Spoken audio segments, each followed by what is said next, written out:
그가 폭풍으로 나를 치시고 까닭없이 내 상처를 깊게 하시며 나를 숨쉬지 못하게 하시며 괴로움을 내게 채우시는구나. 힘으로 말하면 그가 강하시고 심판으로 말하면 누가 그를 소환하겠느냐. 가령 내가 의로울지라도 내 입이 나를 정죄하리니 가령 내가 온전할지라도 나를 정죄하시리라. 나는 온전하다마는 내가 나를 돌아보지 아니하고 내 생명을 천히 여기는구나. 일이 다 같은 것이라. 그러므로 나는 말하기를 하나님이 온전한 자나 악한 자나 멸망시키신다 하나니 갑자기 재난이 닥쳐 죽을지라도 무죄한 자의 절망도 그가 비웃으시리라. 세상의 악인의 손에 넘어갔고 재판관의 얼굴도 가려졌나니 그렇게 되게 한 이가 그가 아니시면 누구냐. 나의 날이 경주자보다 빨리 사라져버리니 복을 볼 수 없구나. 그 지나가는 것이 빠른 배 같고 먹에 날아내리는 독수리와도 같구나.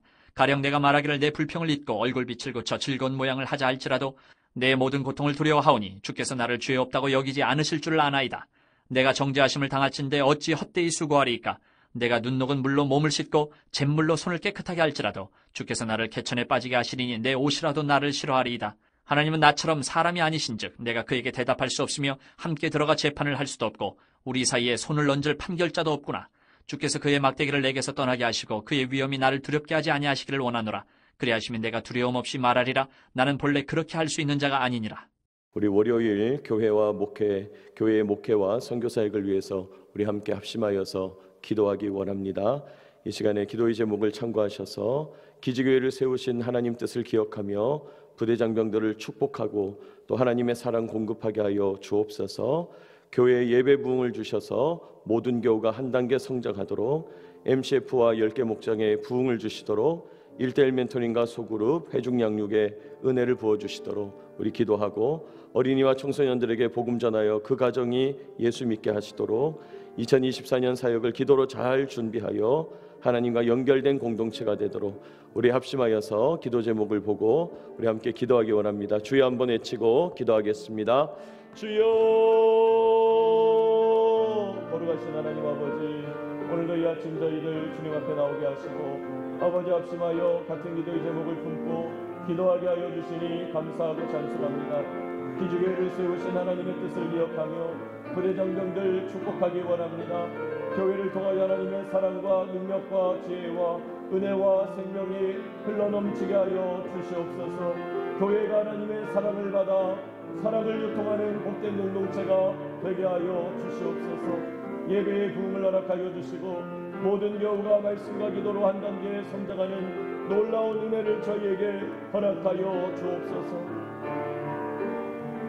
주님, MCF와 10개 목장에 부흥을 허락하여 주시고 하나님 함께하여 주시어서 교회 모든 1:1 멘토링 성경부 소그룹 회중 양육을 통하여 모든 교우가 성장하고 성숙한 은혜를 허락하여 주시옵소서.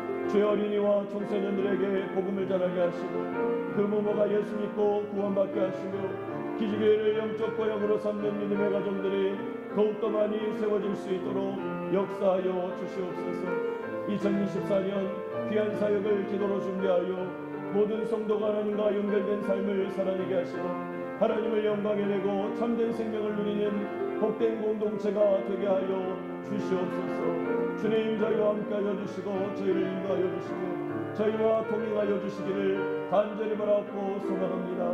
은혜를 베풀어 주시옵소서. 아버지, 우리의 간구를 드렁덕하여 주시옵소서. 오늘도 우리의 삶을 주님께 맡겨드립니다. 주님 역사하여 주시옵소서. 살아계신 하나님, 오늘도 교회를 통하여 주님의 크고 놀라운 뜻을 나타내 보여 주시옵소서. 주님, 예배를 통하여 말씀과 기도를 통하여 놀라운 부흥이 있게 하시고 우리 MCF와 소그룹의 목장 소그룹에 부흥을 주시며 어린이와 청소년들에게 복음 전하여 그 가정이 예수 믿는 놀라운 역사를 허락하여 주옵소서. 예수님의 이름으로 기도하옵나이다. 아멘. 오늘도 새벽 예배 나오신 여러분 주님 안에서 환영합니다. 또 영상으로 참여하시는 분들도 감사합니다. 벌써 우리 3주차 월요일이 되었습니다. 마지막 한 주 특별 새벽 기도회가 남아있고 또 우리 추수감사주일이 이제 다가오고 있는데 하나님께서 이번 한 주도 큰 은혜 베풀어 주시기를 원합니다. 오늘 우리는 욥기 9장 말씀, 9장 후반부 말씀을 함께 읽었습니다. 욥기 8장에는 욥의 친구 빌닷이라는 사람의 발언이 등장하죠. 그 빌닷이라는 사람의 발언에 대하여 욥이 대답하는 장면이 9장입니다. 그래서 9장 앞부분에서 욥은요, 하나님의 위대하심을 말합니다. 하나님의 광대하심을 고백해요. 하나님의 신묘막측하심, 하나님께서 얼마나 오묘하게 역사하시는지 우리가 다 측량할 수가 없고 기이한 일들을 행하신다, 그런 하나님을 고백했습니다. 그런 하나님 앞에서 자신은 아무 대답도 할 수가 없다, 아무 말대꾸도 할 수 없다 고백합니다. 그리고 이제 오늘 17절 이하 말씀을 우리 함께 읽었는데, 하나님께서 욥 자신에게 행하신 일들을 쭉 나열하면서 하나님에 대한 두려움을 고백하고 그 크신 하나님께 나아가는 것이 내가 부담된다, 어렵다, 하나님 앞에서 나는 아무것도 할 수 없다 하고 무기력함을 토로합니다. 여러분, 오늘 이런 본문 가운데서 오늘 본문을 다 포괄하는 어떤 핵심 구절이 있다면요, 우산을 펼쳐서 다 덮는 것처럼 다 덮어버리는 중심 구절이 있다면 오늘 본문 22절입니다. 여러분, 22절을 우리 같이 한번 읽어볼까요? 22절 시작. 일이 다 같은 것이라 그러므로 나는 말하기를 하나님이 온전한 자나 악한 자나 멸망시키신다 하나니. 그래요. 여기 하나님이 온전한 자나 악한 자나 다 멸망시키신다. 여러분, 표현이 좀 이상하다 싶잖아요. 왜 다 멸망시키시냐 이렇게 생각할 수 있는데 세번역으로 읽어보면 그 의미가 분명해집니다. 22절의 사번역 말씀은 이렇게 됩니다. 나에게는 모든 것이 한 가지로만 여겨진다. 그러므로 나는 그분께서는 흠이 없는 사람이나 악한 사람이나 다 한 가지로 심판하신다고 말할 수밖에 없다. 나는 모든 것이 한 가지로만 여겨진다. 우리 삶의 모든 상황과 국면들은 어차피 다 하나다, 그렇게 말하죠. 하나님께서 심판하실 때 하나님이 흠이 없는 사람은 심판에서 쏙 피하게 하시고 악한 사람, 흠이 있는 사람만 심판하시냐? 그렇지 않다는 거예요. 다 한 가지로 심판하신다고 욥이 고백합니다. 사실 우리가 이런 얘기 들으면 이거 좀 아닌지 않나 이런 생각이 들죠. 그러나 진실이 무엇인가? 여러분, 하나님이 심판하실 때 흠이 없는 사람들만 딱 골라내서 그들은 보호하시고 안 다치게 하시고, 흠이 많은 사람, 악한 사람, 죄 많은 사람들만 다 골라내가지고 그들만 다치고 그들만 피해를 입히시고 그렇게 하냐? 그런 게 아니라는 거예요. 여러분, 오늘 욥이 매우 중요한 말씀을 하고 있는 거예요. 비록 자신이 지금 하나님 앞에서 처참한 재앙과 고통을 당하고 있지만은 그것이 단순히 죄의 결과 이런 식이 아니라 우리가 다 측량할 수 없는 하나님의 깊고 오묘한 섭리 가운데 있다, 그걸 말하는 것이죠. 예를 한번 들어보겠습니다. 1945년 8월에 일본 히로시마에 또 나가사키에 원자폭탄이 떨어졌죠. 그때 한순간에 수십만 명의 사람들이 죽었어요. 그냥 사라져버린 거예요. 그런데 그 죽은 사람들이 여러분 다 악한 사람들이기 때문에 죽음을 당했을까요? 그날 자기가 죽는지도 모르고 다 죽은 것이죠. 여러분, 그때 죽은 사람 가운데는 의인이 없었을까요? 그리스도인이 없었을까요? 그렇지 않다는 것입니다. 여러분, 나가사키 같은 경우는 일본에서 기독교 성지라고 불리는 지역이라고 그래요. 상대적으로 많은 교회당과 많은 성당들이 있었다는 겁니다. 그러니까 거기에는 하나님을 믿는 그리스도인들, 특별히 기독교인들이 꽤 있었다는 거예요. 자, 그런데 원자폭탄이 터지면서 순간적으로 수만 명의 사람들이 죽임을 당했어요. 엄청난 재앙이에요. 심판이 일어났어요. 그러면 이런 심판 앞에서 어떻습니까? 여러분, 그때 심판 나갈 때 하필 그 원자폭탄의 그 여러 위력들이 안 믿는 사람들만 찾아갔냐? 악한 사람들만 골라서 죽였냐? 그런 게 아니라는 거예요. 오늘 욥이 말합니다. 하나님께서는 흠이 없는 사람이나 악한 사람이나 다 한 가지로 심판하신다는 거예요. 여러분, 우리는 이 명제를 인정하면서 오늘 말씀을 묵상해야 합니다. 오늘 하나님에 대한 두려움과 하나님 앞에서 무기력함을 고백하는 이 욥의 고백을 묵상하면서 오늘 우리에게 주시는 하나님 은혜를 깨닫고 주님 마음 얻기를 원합니다. 첫째로 오늘 욥은요, 우리가 다 하나님을 이해할 수 없다, 그것을 인정합니다. 우리가 하나님을 다 이해할 수 없음을 인정한다는 거예요. 왜 우리가 다 하나님을 이해할 수 없냐? 우리로서는 왜 고난을 주시는지 알 수 없다는 거예요. 우리로서는 왜 우리가 고난을 당하는지 이해할 수 없다는 거예요. 그래서 욥은요, 하나님이 허락하시는 까닭 없는 고난이 있다는 거예요. 하나님께서 까닭 없는 고난, 이유 없는 재앙을 내리실 때가 있더라는 것입니다. 여러분, 오늘 말씀 17절, 18절 보시면 그가 폭풍으로 나를 치시고 까닭 없이 내 상처를 깊게 하시며 까닭 없이 18절 나를 숨쉬지 못하게 하시며 괴로움을 내게 채우시는구나. 하나님이 나를 치시고 나에게 숨 돌릴 틈도 주지 않으시는데 까닭이 없다. 이유를 모르겠다. 까닭 없이 내 상처를 깊게 하신다 말씀합니다. 20절도 보시면 가령 내가 의로울지라도 이렇게 돼 있죠. 세 번역에 보면 비록 내가 옳다고 드러날지라도, 내가 옳다고 드러날지라도 주님이 나를 정죄하실 것이고, 내가 온전하지 못하다고 밝혀지더라도, 온전하다고 밝혀지더라도 하나님은 나를 정죄하실 수 있다는 거예요. 그러므로 우리는 하나님의 뜻을 다 이해할 수 없다는 거예요. 우리가 의롭다고 해도 주님께서 죄를 물으실 수 있다는 거예요.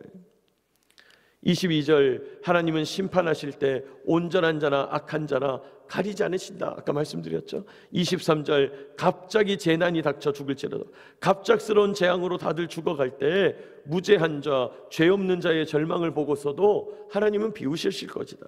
무죄한 자에게 왜 재앙을 내리는 거냐? 우리는 이해할 수 없다는 거예요. 24절 세상에는 악인의 손에 넘어갔고, 무슨 말이에요? 세상에는 악한 자들이 권력을 잡고 재판관들이 정의를 외면하면서 얼굴을 돌리기도 하는데 그렇게 하시는 분도 하나님이 아니신가? 욥이 탄식하는 겁니다. 여러분, 오늘 욥은 우리가 다 하나님을 이해할 수 없다고 말하고 있어요. 그렇습니다. 우리가 하나님의 결정을 다 이해할 수 없어요. 여러분, 왜 우리가 대한민국에 태어났는가? 우리가 이해할 수 없습니다. 우리는 왜 이렇게 편안하게 신앙생활하면서 완전한 종교의 자유를 누리는가?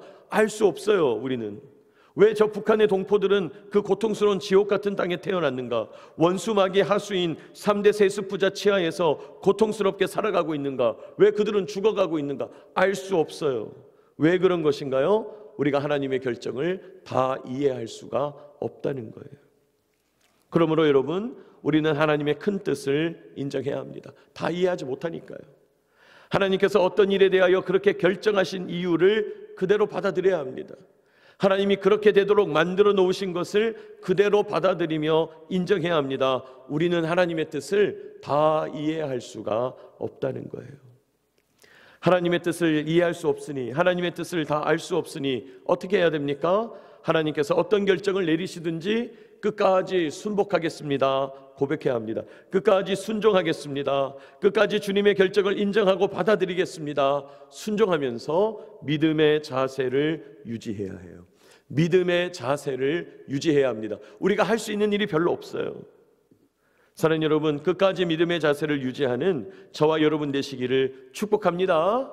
하나님이 어떤 일을 이루시더라도, 오늘 욥과 같이 하나님이 어떤 재앙을 이루시더라도, 하나님이 이해할 수 없는 어떤 고통과 고난을 허락하실 때에도 하나님 왜 이러시냐고, 이유가 뭐냐고, 왜 나만 미워하냐고 원망하고 불평하고 거부하고 짜증내고 답답해하고 그럴 수 있죠.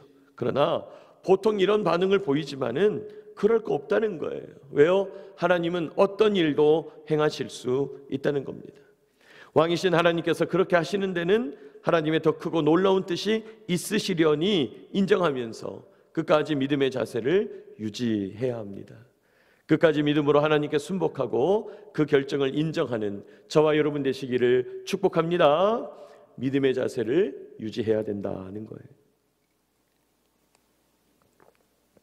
둘째로 오늘 욥은요, 하나님과 우리 사이에 근본적인 차이가 있음을 인정하고 있어요. 하나님과 우리 사이에 근본적인 차이가 있다, 그걸 인정하고 있어요.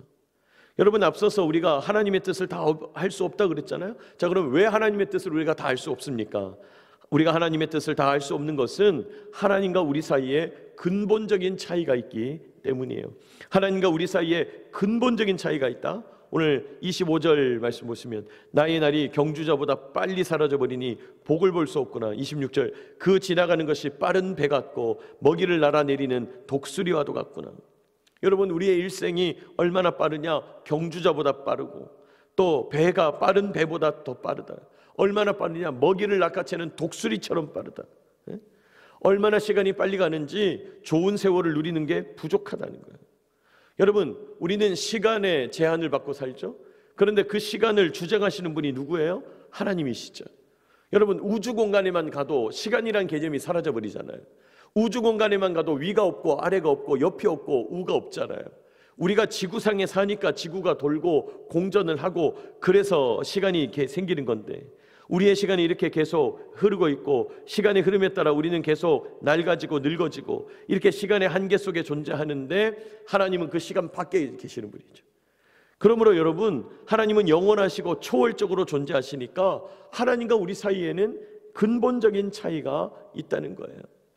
27절, 가령 내가 말하기를 내 불평을 잊고 내가 고통을 잠시 잊고 우리가 힘을 내서 즐거운 마음으로 얼굴을 고쳐서 즐거운 모양을 하자, 명랑한 표정을 지어보자, 내가 마음을 고쳐먹는다 해도, 애를 쓴다고 해도 28절, 내 모든 고통이 두려워하노니 내 고통에서 오는 두려움을 떨쳐낼 수가 없다는 거예요. 하나님의 정죄 앞에서 두려워 떨고 있다는 거예요. 30절, 내가 눈 녹은 물로 몸을 씻고 내가 아무리 회복하려고 해도, 손을 깨끗하게 씻으려고 해도 비누로 손을 씻고 비누로 몸을 씻어도 31절, 하나님이 나를 개천에 빠지게 하신다. 여기 개천에 빠진다 이 말은 세번역 말씀에 시궁창에 빠뜨리신다. 그러니 씻는 것이 소용이 없다, 회복이 안 된다 이 말이죠. 32절, 하나님은 나처럼 사람이 아니신즉, 나는 하나님께서 우리 같은 수준이 아니기 때문에 하나님께 말을 할 수가 없고 법정에 서서 논쟁할 수가 없다. 33절, 하나님과 나 사이에 판결할 사람도 없다. 34절, 내가 간절히 바라는 것은 하나님의 막대기가 떠나는 것이다. 하나님의 징계가 사라지는 거다. 나에게 두려움이 좀 걷어졌으면 좋겠다. 35절, 그리하시면 내가 두려움 없이 말할 텐데, 내가 두려움 없이 말할 수 있으면 너무 좋겠는데, 그러나 나는 본래 그렇게 할 수 있는 자가 아니다. 그러나 그럴 수 없다는 사실을 나는 알고 있다. 계속해서 하나님과 우리 사이에 근본적인 차이가 있음을 말씀해요. 여러분, 그렇습니다. 하나님과 우리 사이에 근본적인 차이가 있습니다. 차원이 다른 것이죠. 여러분, 우리는 3차원의 세계에 살아가고 있잖아요. 그러나 하나님은 그런 차원을 뛰어넘는 근본적인 왕이시죠. 우리는 그러므로 그 차이 앞에서 하나님을 묵묵히 바라볼 수밖에 없다는 거예요. 여러분, 신앙은 위치 선정이다 말씀드린 적이 있죠. 신앙은 위치 선정이다. 그렇습니다. 신앙은 위치 선정이에요. 하나님은 왕이시고 우리는 그 밑에 섬기는 자들이에요. 하나님은 위에 계시고 우리는 그분의 발 아래에 있는 거예요. 우리는 이 시간 공간 사이에 갇혀 있고 우리가 제한을 받고 있고, 하나님은 그것을 초월하시는 영원하신 하나님이에요. 이러므로 하나님과 우리 사이에 근본적인 차이가 발생하는 거예요. 여러분, 오늘 욥은 자신을 엄습하는 두려움, 고통과 재앙으로 인한 무기력함을 토로하고 있어요. 그 탄식 가운데서 우리가 다 하나님을 이해할 수 없다 고백하고, 하나님과 우리 사이에 있는 근본적인 차이가 있다 고백하고 있습니다. 여러분, 오늘 이 아침 하나님 앞에서 끝까지 믿음의 자세를 유지하게 하여 주시옵소서. 왜? 우리가 하나님을 다 이해할 수 없으니까요. 또 우리가 오늘 하나님 앞에서 기도할 때 하나님과 우리 사이의 근본적인 차이를 인정하고 위치를 지키면서 묵묵히 하나님을 바라보게 하여 주옵소서. 믿음의 자세를 끝까지 유지하도록 묵묵히 하나님을 바라보며 오늘 주님 앞에 순복하도록 기도하는 저와 여러분 되시기를 축복합니다.